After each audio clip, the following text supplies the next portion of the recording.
세상에는 여러 종류의 사람이 있습니다. 나름의 기준을 가지고 사람들을 나누었기 때문입니다. 동양인과 서양인, 부자와 가난한 자, 가진 자와 못 가진 자, 권력을 갖고 있는 자와 권력이 없는 자, 지역으로 이야기하면 강남과 강북, 또 경상도, 전라도, 북한, 남한, 서울, 지방, 수도 없는 조건과 기준으로 사람을 나눕니다. 거기 소속됐다는 이유로 나는 너와 달라 라고 하면서 살기를 원합니다. 그런데 너무 세상의 기준에 많이 신경 쓸 필요는 없습니다. 우리를 진정으로 나누는 다른 기준을 성경은 제시하고 있기 때문입니다. 우리는 이 기준에 의해서 구분된다고 봅니다. 고린도전서는 하나님을 믿는 사람이냐 믿지 않는 사람이냐라고 그 기준으로 해서 육의 사람으로 먼저 나누었습니다.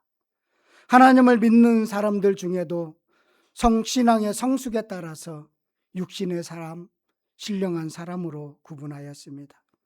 오늘 본문은 교회 안에 있는 네 종류의 사람이 있다는 것을 알려줍니다. 네 종류의 사람 중에 나는 어디에 머물러 있는가 점검하고 더 나은 나가 되기 위한 기회가 되었으면 좋겠습니다. 그런 말씀으로 들렸으면 좋겠습니다. 첫 번째 사람은요, 남을 해하려는 사람입니다. 3절에 등장하는 사람입니다. 유대인입니다. 여기서 등장하는 사람, 남을 해하려는 사람은 유대인입니다. 요즘 교회로 이야기하자면 지식으로만 하나님을 아는, 하나님을 만난 흔적이 없는 그런 종교인이 여기에 속한다고 볼 수 있겠습니다. 유대인은 바울이 많은 돈을 가지고 예루살렘에 간다는 소식을 듣게 되었습니다. 바울은 그동안 정말로 경제적으로 어려움을 겪고 있는, 가뭄으로 심한 어려움을 갖고 있는 예루살렘 교회에 의한 구제헌금을 모아왔습니다. 그 구제헌금은 아시아나 아가야나 마게도냐나 에베소의 아주 작은 교회들이 한 푼, 두 푼 그런 모은 구제헌금이었습니다. 유대인들은 이 돈을 빼앗기 위해서 예루살렘으로 돌아가는 배에서 바울을 죽이려고 공모합니다. 여기 유대인은 누구인가요? 아마도 유월절을 예루살렘에서 보내기 위해서 떠나는 순례자이거나 흩어진 디아스포라 유대인입니다. 이들은 회당에서 성경을 배우고 읽으면서 하나님이 누구인지를 알고 있습니다. 이들은 바울을 죽이는 것이 하나님을 위한 의로운 행동이라고 혹시 생각했는지도 모르겠습니다. 바울이 전하는 예수는 잘못됐다고 그들은 생각했기 때문입니다. 그러나 신앙이 다르다는 이유로 사람을 죽이고 돈을 빼앗는 것은 용납할 수가 없습니다.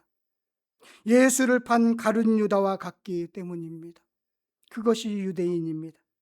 예수님은 이런 유대인을 향해서, 그들을 향해서 화를 입을 자라고 분명하게 말씀하셨습니다. 마태복음 23장에 가보시면, 우리 23장 한번 가서 찾아보겠습니다. 마태복음 23장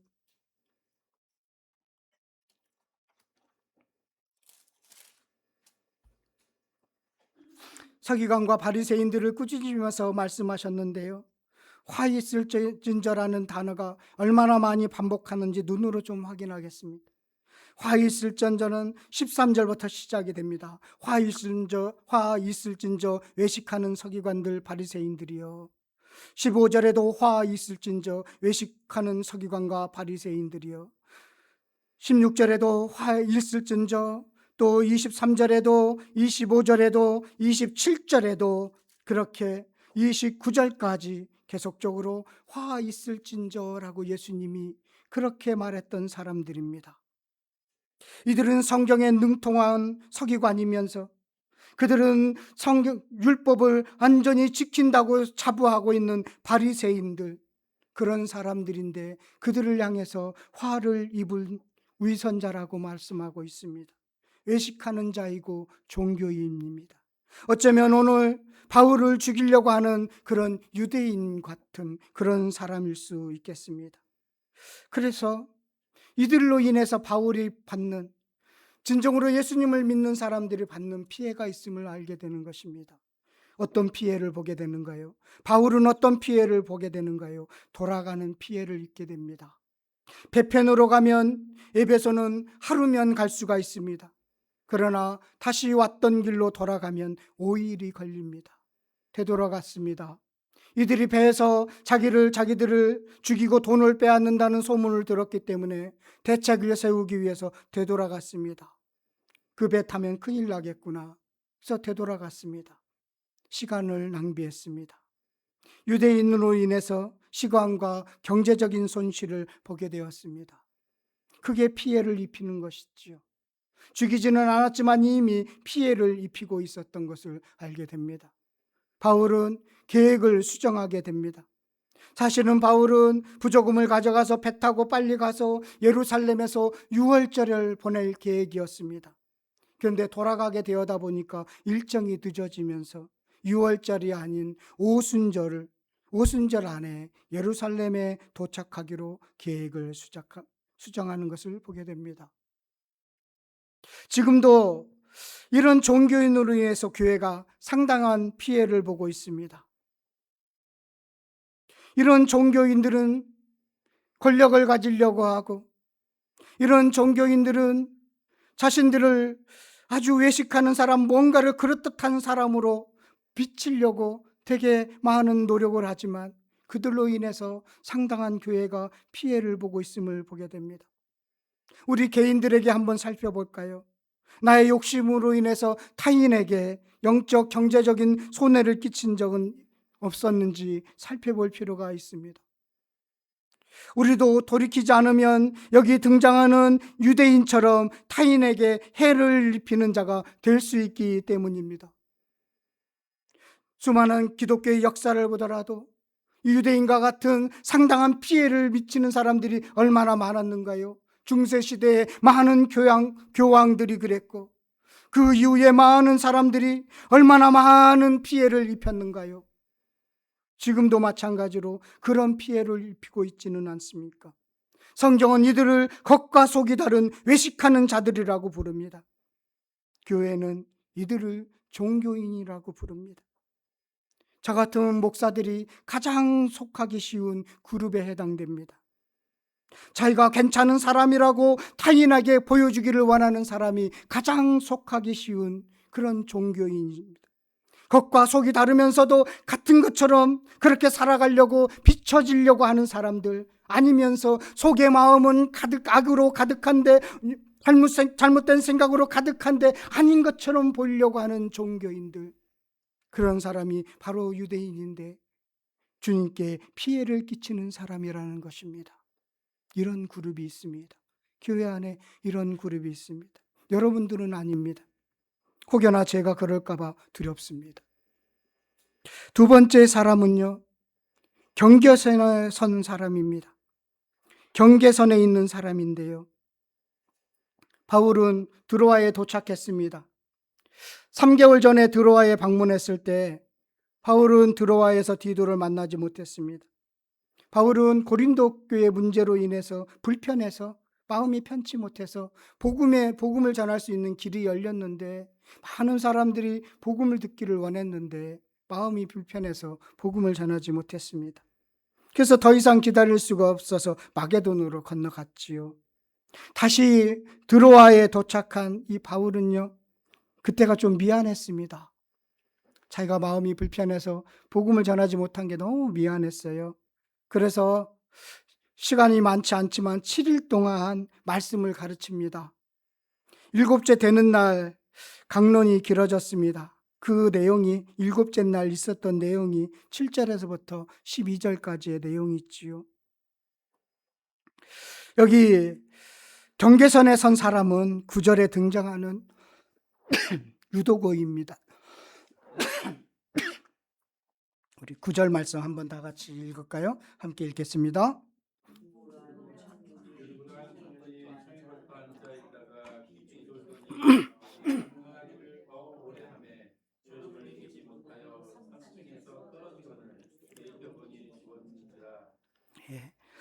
유도고라는 청년이 창문에 걸터 앉아서 말씀을 들었습니다. 창문이 경계선입니다. 지금처럼 가로등이 있는 것도 아니기에 창문 밖은 어둡습니다. 반면에 집안은 많은 등불로 밝았지만 또 사람이 열기로 더울 것이었습니다. 어둠과 밝음의 경계선에 앉은 사람이 바로 유두고입니다. 창문에 걸터 앉은 유두고는 밖에서 불어오는 바람으로 처음에는 시원했을 겁니다. 그러나 그런 편안함과 시원함도 시간이 지속되면 영적으로, 육적으로 졸게 됩니다. 그렇게 졸았던 유두고는 어둠 속으로 떨어졌습니다. 3층에서 떨어져 죽게 되었습니다. 경계선에 선 사람으로 인해 드로아 교회가 정말로 심한 어려움을 맞이할 수 있는 위기가 되었습니다. 그런데 바울이 유도고를 안고 이렇게 말합니다. 10절에서 바울이 내려가서 그 위에 엎드려 그 몸을 안고 말하되 떠들지 마라, 생명이 그에게 있다. 사도행전을 쓴 의사 누가는 자신이 볼 때 죽었는데 바울이 말도 안 되는 소리를 하는데 하나님이 역사하셨다라는 것을 보여주기 위해서 이렇게 기록하고 있습니다. 하나님은 드로아 교회를 세우기 위해서 유도고를 불쌍히 여기셔서 살려주셨습니다. 경계선에 선 교회, 개인이 겪는 그림입니다. 경계선에 선 교회, 개인은 말씀의 능력으로 살아나야 합니다. 유두고의 사건은 간증이 되었건처럼 간증할 수는 있습니다. 그러나 여러분 명심하십시오. 경계선에서 산다는 것은, 경계선에 있다는 것은 죽을 것 같은 고통의 터널을 통과해야 한다는 것입니다. 경계선에 있다는 것은 죽을 수도 있다는 것입니다. 저는 경계선에서 지금도 머물러 있는 우리 아들이 주님, 그 경계선에서 벗어나기를 바랍니다라고 기도했습니다. 그가 좀 불편하지만 빛 가운데 나아갔으면 좋겠다. 경계선에서 빨리 벗어나서 주님의 품에 더 기쁨을 누리는 것을 누렸으면 좋겠다라는 생각이 들었습니다. 그래서 경계선에 선 이 유두고를 보면서 제가 마음이 많이 아팠습니다. 그리고 새벽마다 제가 기도하는 기도의 제목 중에 늘 빠지지 않는 것이 우리 아들 믿음 생활 제대로 안 하고 있는, 잘 몰라요. 안 오니까요. 그 아들을 위해서 내가 늘 기도합니다. 경계선에서 벗어나기를 바라는 마음이 담겨 있습니다. 경계선에 서 있는다는 것, 신앙생활 한다는 것, 어쩌면 편할 수 있습니다. 남들보다 깊이 팔 깊숙이 담지 않고 적당한 선에서 유지하는 것 편할 수 있습니다. 그러나 오늘 유두고를 볼 때 위험한 일을 경험할 수 있다는 거예요. 고통의 터널을 통과할 수 있다는 거예요. 아니 어쩌면 죽을 수도 있고 일어설 수도 없는 거예요. 그런 일들이 있을 수 있다는 겁니다. 그래서 오늘 의외로 첫 번째 사람과 두 번째 사람이 지금의 교회 안에서 그 숫자가 많다는 것이에요.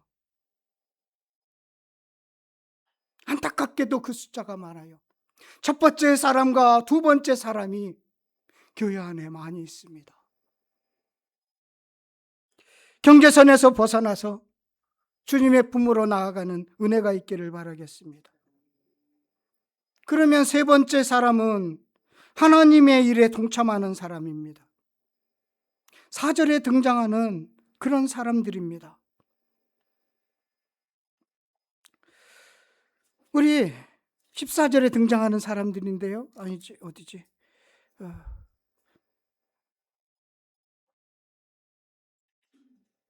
갑자기 제가 4절. 함께 읽겠습니다. 4절. 함께 읽어보도록 하겠습니다. 시작. 아시아까지 함께 가는 자는 베레아 사람 부르의 아들 소바다와 데살로니가 사람 아리스도고와 세곤도와 더베 사람 가이오와 및 디모데와 아가야 사람 드리블모아라. 예, 4절 얘기해놓고 제가 다른 데 쳐다봤어요. 베레아, 데살로니가, 더베, 에베소 지역의 교회 지도자들입니다. 예수님을 믿고 새로운 인생을 살게 된 분들입니다. 이 더베 출신 아리스다고는요, 에베소에 소유가 있을 때 극장으로 잡혀간 사람이에요. 그리고 아리스도가는 그 이후에 바울과 로마까지 동행하면서 함께 고난에 동참합니다. 디모데는 말할 것도 없지요. 여기 두기고는 바울이 로마 감옥에 투옥됐을 때 같이 있었는데요. 여기서부터 동행해서 바울이 로마 감옥에 체포되어 있을 때까지 함께 있었다는 겁니다. 그래서 바울이 쓴 골로새서와 빌레몬서를 전달한 사람입니다. 여기 드리비보라는 사람이 있습니다. 이 사람은 에베소 출신인데요. 바울의 가르침으로 예수님을 믿게 되었습니다. 이 드리비보는 몸이 약했습니다. 그래서 병들었습니다. 그래서 디모데후서 4장 20절에 보면 바울이요, 드리비보를 밀레노에 머물게 했는데 역사에 따르면 그곳에서 드리비보는 죽음을 맞이했다라고 전해지기도 합니다. 그렇게 그 지도자들, 말씀을 듣고 세워진 그 지도자들이 바울과 함께 주님의 일에 동참하는 것을 보게 됩니다.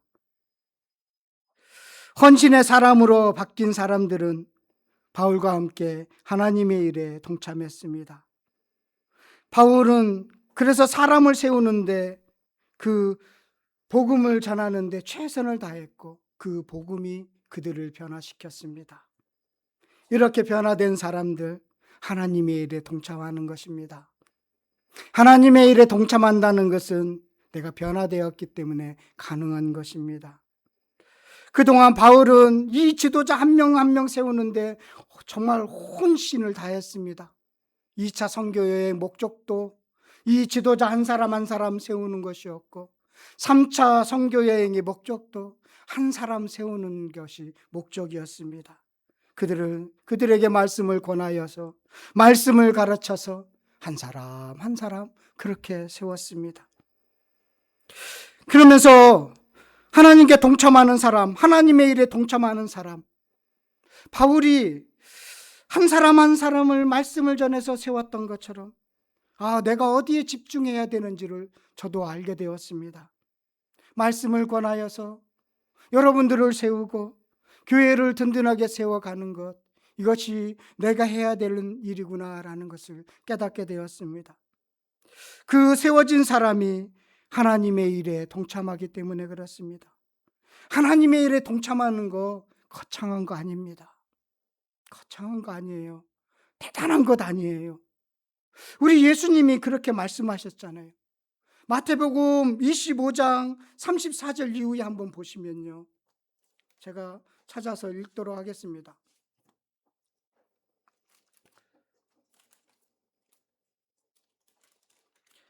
하나님의 일이 대단한 게 아닙니다. 34절부터 제가 천천히 읽어볼게요. 그때 임금이 그 오른쪽에 있는 자들에게 이르시되, 내 아버지께 복받을 자들이여, 나와 창세로부터 너희를 위하여 예비된 나라를 상속받으라. 내가 줄일 때에 너희가 먹을 것을 주었고, 목마를 때에 마시게 하였고, 나그네 되었을 때에 영접하였고, 헐벗을 때에 옷을 입혔고, 병들었을 때 돌보았고, 옥에 갇혔을 때에 와서 보았느니라. 이에 의인들이 대답하여 이르되, 주여, 우리가 어느 때에 주께서 줄이신 것을 보고 음식을 대접하였으며 목마르신 것을 보고 마시게 하였나이까? 어느 때에 나그네 되신 것을 보고 영접하였으며 헐벗으신 것을 보고 옷 입혔나이까? 어느 때에 병드신 것이나 옥에 갇히신 것을 보고 가서 배웠나이까 하리니, 임금이 대답하여 이르시되 내가 진실로 너희에게 이르노니 너희가 여기 내 형제 중에 지극히 작은 자 하나에게 한 것이 곧 내게 한 것이니라 하시고, 지극히 작은 자 하나, 자기가 했는지 안 했는지도 모르는 아주 작은 자 하나에게 한 것을 주님이 보신다는 것입니다. 이것이 주님의 일에 동참한다는 것입니다. 대단한 게 아니에요. 주님의 마음을 가지고 작은 하나를 누구를 돕는 것, 그러면 주님이 그것이 나를 돕는 것이라고 한다는 거예요. 저와 여러분들도 주님의 일에 동참하고 있습니다. 그렇게 세워주셔서, 말씀으로 세워주셔서 주님의 일에 동참하고 계시죠. 그러면 작은 자에게, 눈에 보이지 않는 그 사람들에게 눈길을 돌려서 나보다 힘 약한 사람에게 긍휼의 마음을 갖고 같이 앉아 주어서 위로하는 것, 이것이 지극히 작은 자에게 하는 것이라는 것입니다. 이것이 하나님의 일에 동참하는 거예요. 이게 말씀이 세워진 사람들, 말씀으로 세워진 사람들이 하는 삶의 모습이라는 것입니다. 그래서 이렇게 예배 모여서, 그래 우리야 일주일 동안 힘들었지, 서로 위로하고 격려하며 다시 흩어지는 것입니다. 이것이 하나님의 일에 동참하는 사람들입니다. 네 번째는요, 홀로 주님과 깊은 교제를 나눈 사람입니다. 오늘 본문으로 가서 13절에 등장하는 바울이지요. 바울은 아소에서 일행과 헤어져서 혼자 걸어갑니다. 3일 길인데 한 32km 정도 됩니다. 죽은 사람을 살렸다는 소문도 퍼졌을 텐데 지금 혼자 걷고 있습니다. 참 바울이 예수님을 많이 닮으려고 노력했던 것 같아요. 예수님은 아주 중요한 결정을 하실 때 홀로 산에 오르셨습니다. 오병이어 사건으로 사람들이 예수님을 왕으로 삼으시려고 할 때 홀로 산으로 올라가서 기도하셨습니다. 제자들을 세울 때도 홀로 산에 올라가셔서 기도하시고 제자들을 세우셨습니다. 십자가 앞에 앞을 두고도 겟세마네 동산에서 홀로 떨어져서 기도하셨습니다. 바울이 주님과 깊은 대면의 시간을 가진 이유가 여기서 있습니다. 아소에서 걸어가는 이유가 있어요. 예루살렘에 부조금을 보내는 일이 무사히 전달되기를 바라는 마음, 그런 마음으로 기도하고 싶어서 혼자 걷고 있는 것입니다. 만약에 예루살렘 교회가 지금까지 모아온 부조금을 받지 않는다는 경우에 이 이방이 세워진 교회를 인정하지 않으면 받지 않을 거잖아요. 그러면 받지 않으면 지금까지 3차 여행을 거쳐서 세웠던 교회가 예루살렘으로 교회부터 인정받지 못하는 이단 교회가 되어버리는 거예요. 아주 중요한 일입니다. 부조금을 전달하는 일이기도 하지만 그들이 받느냐 받지 않느냐는 아주 이방에 세워진 교회들의 아주 중요한 기로에 서 있는 그런 위험한 일이기도 하고 중요한 일이었습니다. 그 때문에 홀로 걸으며 기도하는 시간을 가졌던 것입니다. 홀로 걸으면서 기도하는 시간을 가졌어요. 그리고 내가 지금 예루살렘에 올라가면 환난이 있겠구나라는 것을 주님께서 말씀하신 것 같아요. 환난이 있을 것이라는 것을 주님께서 그 영적으로 알려준 것 같아요. 그래서 내가 이제 예루살렘에 올라가면 무슨 환난을 만날지 모를 텐데 주님, 그 환난을 이길 수 있는 힘을 주시옵소서. 내가 예루살렘은 꼭 가야 되겠습니다. 너무나 중요한 일이기 때문에 꼭 가야 되겠는데 거기서 만날 환난도 또한 제가 견딜 수 있도록 은혜 내려 주시옵소서. 그를 위해서 주님과 대면의 시간을 갖는 것입니다. 홀로 주님과 대면의 시간을 갖는 것입니다. 주님의 마음을 담기를 원한다면 홀로 주님과 마주보는 시간을 가지시기를 바랍니다.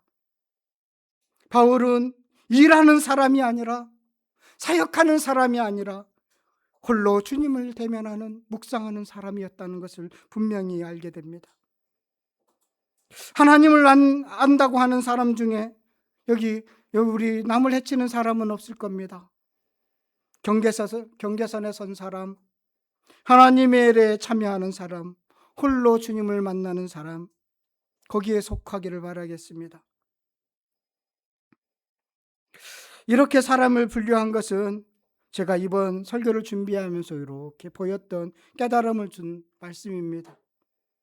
저의 눈으로 본문이 그렇게 보였습니다. 그러나 이렇게 분류한 것은 고정된 것이 아니라는 것입니다. 어쩌면 아침에는 주님과 대면하는 사람이었다가, 점심에는 경계선에 선 사람이었다가, 저녁 때는 주님의 일에 참여하는 사람일 수도 있습니다. 왔다 갔다 한다는 것이에요. 어떤 영역에서는 경계선에 선 사람처럼 행동하고, 어떤 영역에서는 주님과 대면하는 사람처럼 그렇게 행동할 수도 있다는 거예요. 내 안에 두 가지가 있다는 겁니다. 아니, 더 많은 것이 있습니다. 어떤 영역, 내가 정말로 주님 앞에 주인으로 내놓을 수 없는 어떤 영역에서는 내가 경계선에 서 있는 모습처럼 행동하는 경우가 있습니다. 어떤 사람에게는 그것이 권력이 되고, 어떤 사람은 돈이 되고, 어떤 것들은 많은 것들이 있습니다. 거기에서 경계선에 선 사람이 있습니다. 다른 면에서는 그렇지 않습니다. 그렇게 우리는 섞여 있습니다. 그래서 그 모든 면에서 경계선에 벗어나서 하나님의 일에 참여하는 사람, 홀로 주님을 대면하는 사람이 되어야 한다는 것입니다. 바울은 이런 사람들을 세 종류의 사람으로 나누었는데, 고린도전서 2장 14절에서부터 3장 3절에 사람을 세 분류로 구분하였습니다. 첫 번째 사람은 육에 속한 사람입니다. 고린도전서 2장 14절 말씀 같이 한번 보도록 하겠습니다. 고린도전서 2장 14절입니다.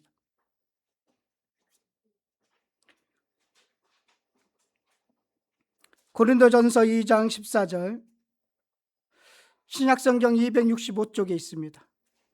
함께 읽도록 하겠습니다. 육에 속한 사람은 하나님의 성령의 일들을 받지 아니하니 이는 그들이 그들에게 어리석게 보이며 또 그러한 일은 영적으로 분별되기 때문이라. 십자가의 도, 복음을 미련한 것으로 생각하는 사람입니다.